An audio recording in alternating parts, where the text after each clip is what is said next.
अर्थात सामायिक मुद्रा, टेंशन की मुद्रा नहीं, सबसे जैसे सांस व्यक्ति का होता है, जब उसे वो टेंशन होती, भीतर में द्वंद चलता है और बाहर में शांत रहता है। ऐसी शांति मुद्रा की बात नहीं कही। जो भीतर से अब शांत हो चुका है, भीतर में कसाएं उत्पाद नहीं कर रही हैं, भीतर में आकर के पापों का उत्पाद बंद हो चुका है, ऐसी शांत मुद्रा के धनी हैं हमारे प्रभु। और ऐसी ही शांत मुद्रा हमें आकर के प्राप्त करना है। और उसी शांत मुद्रा को प्राप्त करने के लिए आज हम सुबह से लेकर के शाम को, शाम से लेकर के सुबह पुनः प्रभु के दर्शन करने के लिए मंदिर में भावना करते हो कि प्रभु आपके जैसे शांत मेरे जीवन में कब आएगा। जैसे आपने शांति प्राप्त की है वैसी शांति मुझे कब मिलेगी। कभी कहा प्रभु से? नहीं कहा। अगर कह देंगे और कार्य की सिद्धि हो गई तो डर भी तो लगता है। यदि हम शांत हो गए तो फिर परिवार कैसे चलेगा धर्मेंद्र जी? परिवार कैसे चलेगा? क्योंकि परिवार चलाने के लिए व्यापार करना है और व्यापार करने के लिए पाप भी करना है और कसाय भी करना है। क्योंकि बिना पाप के और बिना कसाय के व्यापार नहीं चलेगा, बिना पाप के और बिना कसाय के परिवार। लेकिन भी पारसनाथ भगवान धन्य क्रोधस्त्वया, कौन सा काव्य आता है इसमें? काव्य आता है कि वे पारसनाथ भगवान धन्य हैं जिन्होंने स्वयं को शांत करने के लिए सर्वप्रथम क्रोध को क्या कर लिया? बोलो तो। क्रोध को जीत लिया, क्रोध को शांत कर लिया है। तो हमें भी क्या करना है? प्रभु की जैसे यदि शांति पाना है तो धीरे धीरे क्या करना है? क्रोध को, कसायों को जीतने का प्रयास करो। वह शांत मुद्रा धीरे धीरे प्रकट। भैया विनोद, क्या नाम? प्रदीप जी। पानी देखो, पानी में कचरा भी देखा होगा। जब पानी देखा है निर्मल जी तो पानी में कचरा भी देखा होगा। कचरा देखा तो कचरे को साफ कैसे करते हो? छन्ने से साफ कर लिया। तो छन्ने से छानने के बाद में भी कि कचरा पूरा साफ हो गया है? बोलो बोलो तो। मिलन भैया, पानी छाना कभी? हाँ, भाभी के राज में छानने मिल गया होगा। पानी छाना है और छानने के बाद कि उसका पूरा कचरा साफ हो गया है? निर्णय नहीं हुआ ना? पक्का विश्वास है ना? अब जो कचरा शेष है उस पानी में, उस कचरे को कैसे साफ करोगे? थोड़ी सी फिटकरी, दो उपाय हैं। उस पानी को बैठाने के लिए उसमें एक फिटकरी घुमा दो। अब जो कचरा दिख रहा है उसको बैठाने के लिए तो तुमने फिटकरी घुमा दी, लेकिन जो भीतरी कचरा है वो नहीं दिखाई दे रहा है, तो उसे कैसे शांत करोगे? हाँ, अब क्या ना? अब जो बाहरी कचरा दिख रहा था तो पहली विधि हमने छन्ने से छान लिया, दूसरी विधि उस और भीतरी बाहरी कचरे को निकालने के लिए फिटकरी घुमा दी। इसके बाद भी लगा कि अभी भी पानी का कलर साफ नहीं हुआ, तो अब पानी को क्या करोगे? बोलो तो। बात समझ में आ रही? प्रशांत रूप को नमस्कार कर रहे हो, शांत मुद्रा को नमस्कार कर रहे हो, तो शांत मुद्रा को नमस्कार करते करते हमारे भीतर में भी तो शांति आना चाहिए। तो शांति आएगी कैसे? पहले छन्ने से छाना, फिर फिटकरी घुमाई, फिर पानी उबाला, पानी उबालने के बाद फिर उस पानी में कोई कचरा से, बस इतनी सी विधि हमको अपनाना है प्रदीप जी। ज्यादा कुछ नहीं करना है। बाहर में कसायों के माध्यम से जो आक्रमण हमारे परिणामों पर हो रहा है, पहले हमें उसे रोकना है। फिर उसके पश्चात में जो थोड़ा बहुत कचरा रह गया है उसे प्रतिक्रमण और आलोचना के माध्यम से साफ करना है। और प्रतिक्रमण आलोचना के बाद भी यदि लग रहा है कि अभी कुछ कचरा तो अब सामयिक और ध्यान का आश्रय लेकर के हमें उसे पानी को पूर्ण तरीके से साफ करना, और जब ध्यान और सामयिक के माध्यम से वह पानी पूर्ण रूप से साफ हो जाएगा तो तुम्हारा चेहरा उसमें स्पष्ट, तुम्हारा स्वरूप उसमें स्पष्ट तरीके से। बस इतना सा काम करना है। हम अपने घर में हर तरीके की क्रियाएं करते हैं, लेकिन उन क्रियाओं को अपने आत्मा की क्रियाओं से नहीं जोड़ते हैं। इसलिए प्रिय बंधुओं, हमें कार्य की सिद्धि नहीं होती है। कार्य की सिद्धि करना है तो प्रशांत रूप को नमस्कार करते करते हम अपने शांत रूप को प्रकट कर लें, तभी तो प्रभु को नमस्कार करना सार्थक है। वरना मंदिर में आने के बाद में भी यदि दिमाग में उथल पुथल चल रही है तो मंदिर में आना भी सार्थक। जब मंदिर में प्रवेश करो तो बिल्कुल शांत रूप में प्रवेश करो। जैसे प्रभु मंदिर में बैठे हैं, कोई कैसा भी अभिषेक करे, कोई कैसी भी पूजन करे, कोई कैसा भी बैठ जाए, कोई कैसी भी थाली लगा दे, भगवान कुछ कहते क्या? बोलो, आगे किसी से कह दिया, वो कान में किसी के कहा कि भगवान ने आज तक किसी से आकर के, माता आप लोग को ज्यादा अच्छी दोस्ती, ज्यादा पटाते हो तुम लोग, भगवान को ज्यादा पूजा करते हो इनकी, भगवान की आप लोग ज्यादा करते हो, लोग तो कम कर पाते। आप लोग से भगवान ने कहा कि कभी कुछ आकर के, भगवान ने आपसे आकर के कभी भी कुछ नहीं कहा, और भगवान कभी कुछ कहेंगे भी नहीं। उनको जितना कहना था उनने समोसन में बैठ करके एक बार में सब कुछ कह दिया। अब मान लो तो ठीक, नहीं मान लो तो ठीक। बस हमें भी यही सूत्र अपनाना चाहिए कि प्रभु के चरणों में आए तो मंदिर में आने के पश्चात हमें किसी को रोकना टोकना। मंदिर में प्रभु के आने के बाद प्रभु जब जो काम भगवान मंदिर में नहीं करते हैं वो काम हम कैसे करेंगे मंदिर में? बताओ, भगवान गलत काम करते क्या मंदिर में बैठ करके? झूठ बोलते क्या? चुगली करते क्या? मायाचारी करते क्या? आप लोग क्या करते? कभी कभी भगवान को भी बुद्धू बनाते हैं लोग। कैसे बनाते? भगवान आज बादाम लाना भूल गए, अब आप लौंग से काम चला, और लौंग नहीं तो भगवान अर्घ्य में, चावल में मोक्ष फल प्राप्त है, फलम कृपावती करते कि नहीं करते? अब ठीक है, वो तुमने द्रव्य की अपेक्षा से वहां पर व्यवस्था बना ली, लेकिन कसायों की अपेक्षा से यहाँ पर किस तरह की व्यवस्था बना रहे हैं? कसाय को त्याग हमें वहां से करना, उस प्रशांत रूप को देख करके हमें अपने चिदानंदई के रूप आए। यहाँ पर कहती है 7वें काव्य में कि प्रशांत मुद्रा को, दिगंबर मुद्रा को नमस्कार करने के पश्चात में हमारे भीतर में दिगंबर बनने का भाव होना चाहिए। आता है कभी भगवान को देख करके भगवान बनने का भाव? अगर भगवान के दर्शन करते करते यदि भगवान बनने का भाव नहीं आया बंटी भैया, तो भगवान के अभी तक तुमने दर्शन किए ही नहीं। क्योंकि दर्शन तो वह है जो स्वयं का दर्शन करा दे। दर्शन तो वह है जो तुम्हारे अंदर मुन के जैसे गुणों को प्रकट कर दे। अभी तो मात्र आना और जाना लगा है, बाहर की क्रियाओं में हम लगे हुए हैं, हमने भीतर में प्रवेश ही नहीं किया है। मंदिर के अंदर तो आए हैं, लेकिन अपने आत्मा के प्रदेशों के अंदर हमारा प्रवेश। इसलिए प्रयास करो, जब भी प्रभु की मुद्रा को देखो, खड़गासन मुद्रा को देखो, तो पुरुष वर्ग को उस मुद्रा को देख करके कम से कम खड़गासन से प्रभु की तरह खड़े होकर के कायस्थ करना चाहिए। अब उस समय मच्छर काटे, चाहे सांप आकर के लिपट जाए, चाहे छिपकली आके गिर जाए, लेकिन उस समय आंखें खोलना, कम से कम एक कायोस्तर के प्रमाण तो आप लोग प्रभु के चरणों में स्थिर होकर के खड़े हो जाओ।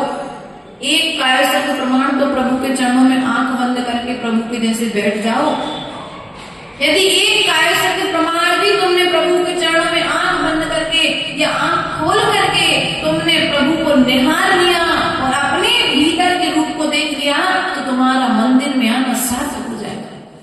तुम्हें उस जिस शांति की खोज है, वह शांति की खोज तुम्हारी प्रारंभ होकर के एक दिन लक्ष्य की ओर पहुंच जाओगे, वह शांति तुम्हें प्राप्त हो जाएगी। इसलिए प्रिय बंधु, जो अनादिकालीन पुरुषार्थ कर रहे हो, उस अनादिकालीन पुरुषार्थ की सिद्धि के लिए तो मंदिर में आकर के मंदिर में बैठे भगवान की तरह बैठना चाहिए, भगवान के संग में। भगवान एक बार जो जिस मुद्रा में बैठे हैं उस मुद्रा से आज तो प्रतिमा रूप में बैठे हैं, लेकिन जब वे प्रतिमा रूप में नहीं थे तब भी वे कैसे बैठते थे। भगवान बाहुबली भगवान ने उत्कृष्ट कायोत्सर्ग 6 महीने का होता है। कितने महीने का होता है?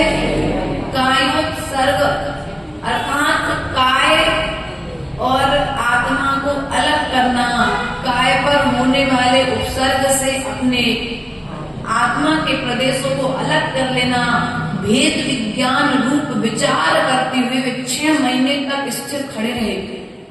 और हम 6 मिनट भी खड़े नहीं हो पाते, 6 सेकंड भी स्थिर खड़े नहीं हो पाते, 6 घंटे तो बहुत दूर की बात है। इसलिए मंदिर में आए हो तो आज एक विधि अपना लेना भैया।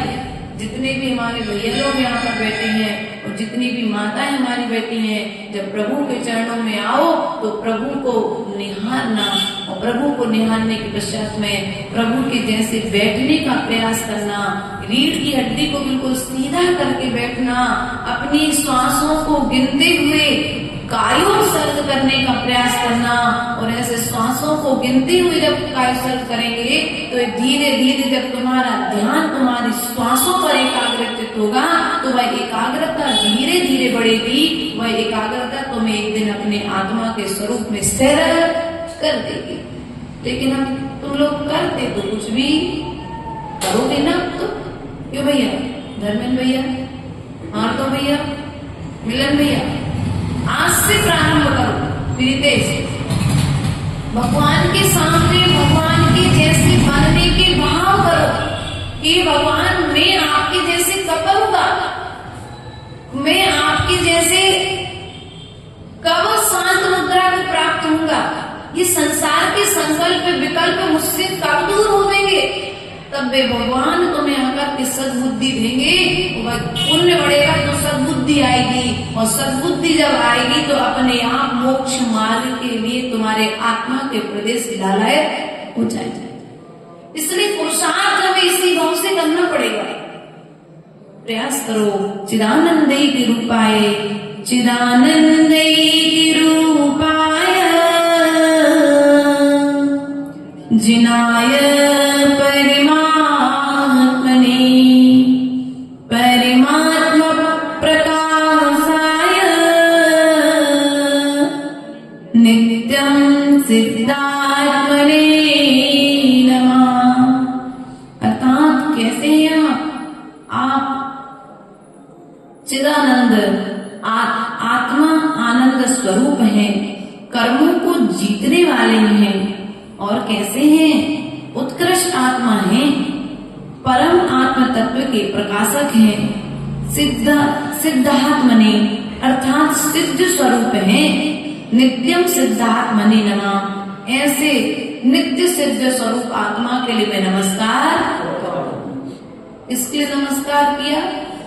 सिद्ध अर्थात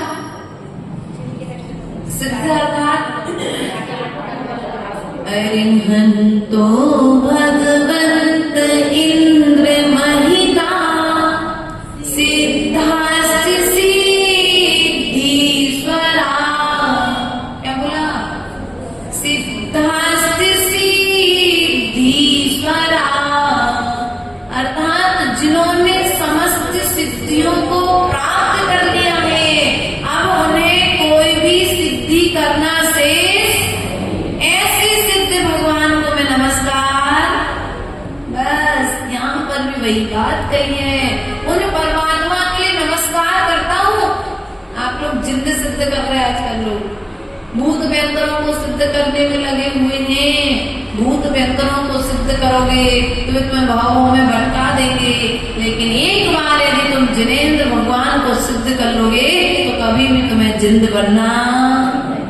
जिंद सुन, भूत के एक पर्याय है, एक नाम है अपने अपनी अपेक्षा से।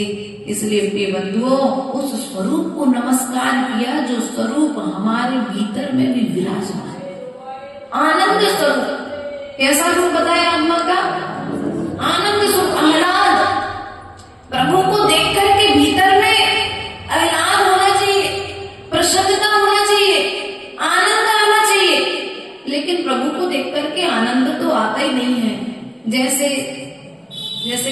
घर से भगाया, उस मंदिर में पहुंचे, वो मंदिर से भगे तो घर में।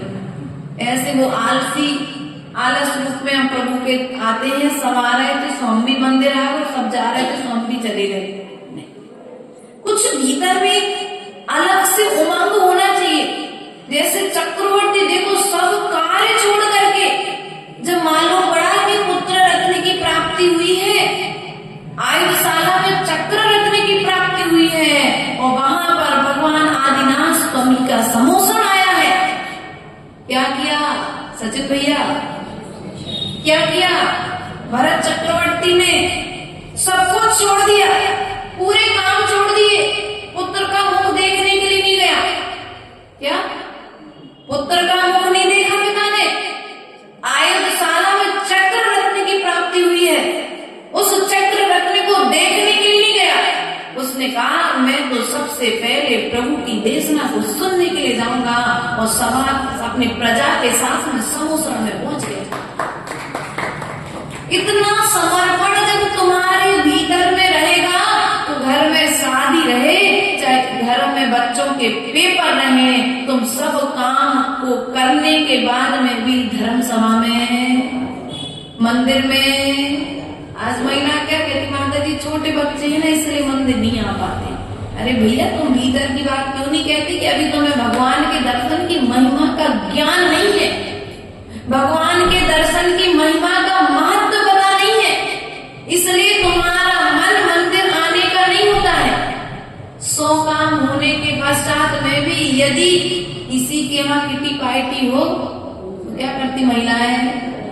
बच्चों को भी तैयार कर देंगी, स्कूल भेज देंगी, घर के भी सब काम कर लेंगी, और 2 बजे का समय है तो टाइम से 15 मिनट पहले। क्यों? वहां तुम्हारा समर्पण है ना, इसलिए तुम वहां पर समय से, और यहाँ पर हमारा समर्पण नहीं है, इसलिए यहाँ पर बार बार बुलाने के पश्चात में भी हम यहाँ पर समय होते हुए भी समय पर नहीं आएंगे। सोचते रहेंगे अरे आप रोज तो प्रवचन होते, रोज सुन लेंगे, अब आज सो जाते हैं। अगर टाइम पर व्यक्ति खाली भी हो जाता है ना तो या तो सो जाएगा या मोबाइल चलाएगा, थोड़ा बहुत सीरियल देख लेते हैं, घर में बैठी रहेंगी माताएं, लेकिन दोपहर के स्वाध्याय में आती है, यहाँ की महिलाएं आती हैं, जो नहीं आती हैं तो उनके लिए कह रहे हैं। घर में बैठ करके तुम लोग मोबाइल चलाते रहोगे, टीवी देखते रहोगे, पट्टी पर बैठ करके पड़ोसी से बात करते रहोगे, लेकिन स्वाध्याय के लिए क्यों? क्योंकि तुम्हें अभी धर्म का ज्ञान नहीं है, अर्थात इस दुर्लभ धर्म की महत्वता का ज्ञान नहीं है।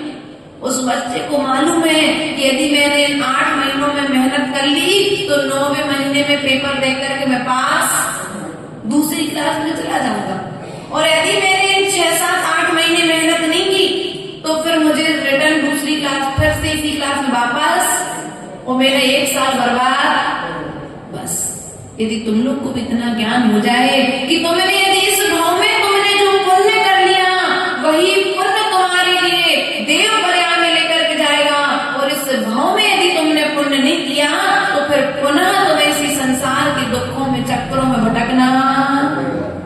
लेकिन माता जी फिर मिली कि नहीं मिली, मोबाइल अभी मिल गया है, एप्पल का मोबाइल मिला अच्छा वाला, और उससे कम उपयोग तो कर लेने, तो फिर कौन करेगा उपयोग उसका? पैसे बेकार हो जाएंगे हमारे। तो बढ़िया फोटो में लगे हैं, घर पे बैठ करके। आजकल महिलाएं, बच्चियां तो ठीक है भैया, विदेश घर में बच्चे तो ठीक है छोटे, उनमें तो इतनी समझ नहीं। महिलाएं कभी कभी जब बच्चे बैठते हैं और सुनाते हैं, और कभी कभी बातों बातों में दिखा भी देते हैं, तो देख करके नजरें नीची हो जाती हैं कि अपनी ही जैन समाज की बहुएं और बेटी ऐसी वीडियो बना करके, और माता जी के हिसाब से भी कभी कम नहीं है। माता जी बहुएं तो ठीक है, कई जो मोबाइल में वगैरह में जो ज्यादा इंटरेस्ट रखती हैं, ऐसी वृद्ध महिलाएं भी, कौन सा क्या होता है, इंस्टाग्राम है ना, इंस्टाग्राम पे वीडियो बना बना करके अपलोड करते। बताओ बुढ़ापे में तुम्हें क्या दिखाने दुनिया के लाने? तुम स्वाध्याय करते हुए देखो, तुम मर्यादा के साथ वहां पर दिखाना है, तो तुम इन साधनों का सीधे फिल्मी गानों पर डांस करना, उल्टे सीधे चेहरे बना करके, अरे बहुत बढ़िया चल रहा है सिस्टम आजकल। जीप निकालना, अब निकालो जीप, कुत्ता बनोगे उंगली पर। जीप कौन निकालेगा भैया? निर्मल हंसते हो, निर्मल जी गलत कह दिए। जीप निकाल करके कौन घूमता? हमने तो देखो वर्तमान में अब तो बहुत कम देखने के लिए मिलता है, लेकिन जब घर में थे ना तो गली में कुत्ते थे तो वे जीप निकाल करके घूमते थे। और आजकल ये लोग जीप निकाल करके फोटो खिंचवाएंगे। बताओ, इतना बड़ा चेहरा देख रहा हो नहीं, वो जीप निकाल करके फोटो खिंचवाएंगे तो बढ़िया स्टेटस डालेंगी। और फिर जो जहां डालते हैं लोग फेसबुक और जो चलता है ये जाने क्या किया हमने। हम बाहर के सौंदर्य को दिखाने का प्रयास कर रहे हैं और भीतर के सौंदर्य से रहित होते चले जा रहे। आचार्य गुरुदेव कहते हैं यदि तुम्हें अपने चेहरे की चमक बना करके रखनी है तो चारित्र को प्रकट करो। तुम चारित्र से यदि विहीन हो जाओगे तो चेहरे की चमक भी अपने आप तुमसे दूर। साधुओं के चेहरे चमकते हैं बिना कोई क्रीम पाउडर लगाए। क्यों? क्योंकि वे चारित्र में सदा लीन रहते हैं, अपनी चारित्र का निर्दोष पालन करने का सदा प्रयास करते हैं। और हम लोग क्या करते हैं? चारित्र अपने चेहरे को सुंदर बनाने के लिए रंग का सब फेस पाउडर और जो कौन से लवली आती सबको चेहरे पे लिपा होती। फेयर लवली चलती थी पहले, अब तो कितनी लवली चलती पता नहीं है, एक से बढ़ के एक आगे आए हैं। तो मूल रूप में हमारा कहने का तात्पर्य है यदि तुम प्रभु के मंदिर में आओ, तुम्हारे नगर में कोई साधु आ जाए, धर्मात्मा आ जाए, तो तुम प्रयास करो कि पहला समय हम सब काम छोड़ देंगे। पहली प्रायोरिटी कहाँ पर देना है? बोलो भगवान जी, कहाँ पर देना है? पहला समय धर्म के लिए, फिर बाकी जो समय बचे सो परिवार के लिए, और जब और कोई बाकी समय बचे तो फिर दूसरे कामों के लिए देना है। लेकिन आज स्थिति क्या है? व्यक्ति की एक स्थिति बनी है, पहला समय परिवार के लिए, दूसरा समय व्यापार के लिए, और जब इन दोनों काम करने के पश्चात में समय बचेगा तो धर्म के लिए देंगे, वरना धर्म के लिए समय। अब बताओ आनंद स्वरूप आत्मा की सिद्धि होगी कैसे? ये तो आनंद स्वरूप है और रहेंगे। अब इनके आनंद में कोई कमी आने वाली? अरे पहले आए थे जब बड़ा आनंद आया था, वो महाराज आए थे बड़ा आनंद आया था। अब आए माता जी आई, आनंद नहीं आ रहा है इतना। अरे वो अच्छे प्रवचन करते थे, उनके प्रवचन सुन के बिल्कुल आनंद आ जाता था, ऐसे तबीयत खुश हो जाती थी। अरे भैया आनंद तो उस समय भी आना था और आनंद इस समय भी आएगा, लेकिन तुमने जो भीतर में सोच बना करके रखी है कि उनके प्रवचन में ज्यादा आनंद आता था, इनके प्रवचन में आनंद कम आता है, वो सोच तुम्हें आनंद लेने नहीं दे रही है। क्योंकि आनंद तो देखो, रसगुल्ला चाहे माँ बनाए चाहे पत्नी बनाए, शक्कर पर चाशनी डालने के बाद में वो रसगुल्ला कहलाएगा, है कि नहीं है? और चाशनी डालने के बाद जब वो रसगुल्ला कहलाएगा तभी उसमें मिठास का स्वाद तुम्हारे लिए। अरे नहीं, मम्मी ने बनाए थे तो रसगुल्ले में चाशनी का ज्यादा अच्छा टेस्ट आ रहा था, तुमने बनाए तो टेस्ट ऐसा नहीं है। टेस्ट दोनों ने बराबर शक्कर डाली, व्यवस्थित डाली है। बस ये है कि तुमने माँ के प्रति अच्छे भाव बना करके रखे थे और पत्नी के प्रति तुमने पहले ही से कह दिया करे तुमको आते ही नहीं बनाना, तुम क्यों बना रहे जबरदस्ती। अब वो पहले से जो नकारात्मक तुमने सोच बना करके रखी है ना, वो नकारात्मक सोच आकर के तुम्हारे परिणामों में वैसा बाहर में क्रियान्वित होगा। इसलिए प्रिय बंधुओं, आनंद स्वरूप आत्मा के दर्शन करने के पश्चात में हमारे भीतर में भी आनंद की अनुभूति होना चाहिए। उसके बाद जिनाए परमात्मा ने ऐसे जिनेंद्र भगवान के लिए, जिनाए अर्थात जिन्होंने जीत लिया है। किसको जीता है? बोलो, कर्मों को जिन्होंने जीत लिया है, जिन्होंने 8 कर्मों को जीत लिया है, ऐसे जिनेंद्र परमात्मा के लिए मैं नमस्कार करता हूँ। परमात्मा प्रकाश आए, जिन्होंने किसका प्रकाशन किया? अपने सिद्ध स्वरूप का प्रकाशन किया है। आत्मा कैसी है? सबकी आत्मा में सिद्ध भगवान विराजमान है कि नहीं है? अर्थात मैं स्वयं होने वाला भावी सिद्ध भगवान हूँ कि नहीं हूँ? तो ऐसे सिद्ध स्वरूप परमात्मा के लिए मैं क्या करता हूँ? नित्य ही नमस्कार करता हूँ। अन्यथा शरणं नास्ति, अन्यथा शरणं नास्ति, त्वामेव शरणं मम, तस्मात् कारुण्य भावेन रक्ष रक्ष जिनेश्वरा। अर्थात क्या कह रहे? हे भगवान, मुझे अन्य कोई शरण, भगवान तुम नहीं मिलो तो दूसरे की शरण में चले जाएंगे। आज स्थिति ये है, मंदिर में झगड़ा हुआ तो दूसरे के यहाँ पहुंच गए। ऐसे करते कि नहीं करते? अरे भैया, बाप के घर में लड़ाई हो तो छोड़ कर तुम किराए के मकान में चले जाओगे। किराए के मकान में कितने दिन रहोगे? एक ना एक दिन तो वापस माता पिता के पास। बोलो, मंदिर में झगड़ा हुआ तो बहुत सारे मंदिर हैं, घर वही तो करना है, तो कहीं भी चले जाएंगे। ध्यान रखना, कहीं भी जा तो सकते हो, लेकिन कभी कहीं भी जाकर के तुम उस तरीके से पुण्य नहीं कमा सकते जिस तरीके से तुम यहाँ पर कमा सकते। अन्य जगह जाकर के कर्म का बंध तो कर सकते हो, लेकिन ये शरण यही है जहाँ पर कर्म की निर्जरा। समझ में आ रही बात? अध्यक्ष, महिला मंडल अध्यक्ष, अरे बुरी लगे तो लग जाए, मेरा क्या? वो कहती मुझे अध्यक्ष मत बोलो माता जी। नहीं हो गया? अच्छा, तुम्हारे हिसाब से नहीं हो, लेकिन ऐसा ये लोग तो मानते होंगे, नहीं मानते? प्रिय बंधुओं, क्या है? आपके अलावा मुझे कोई शरण नहीं है, अतः आप ही मेरे लिए शरण है। इसलिए हे जिनेंद्र भगवान, मेरे ऊपर करुणा करो और मेरी संसार के दुखों से रक्षा। किससे रक्षा करो? बोलो तो, किससे रक्षा करो? संसार के दुखों से भगवान मेरी रक्षा करो। किससे रक्षा करो? संसार के दुखों से मेरी रक्षा करो, क्योंकि मुझे आपके अलावा और कोई दूसरा शरण नहीं है। मैंने बहुत भटक लिया, सब जगह जाकर के देख लिया, लेकिन यदि सभी जगह पर कार्य की सिद्धि अर्थात अंतिम शरण कौन है? भगवान आप ही हैं। आत्मा की सिद्धि को प्रदान करने वाले आप ही हैं, क्योंकि आप निर्विकार हैं। कैसे? आप निर्विकार हैं, और निर्विकार के पास में जाएंगे तो निर्विकारता हमारे भीतर में भी आ जाएगी।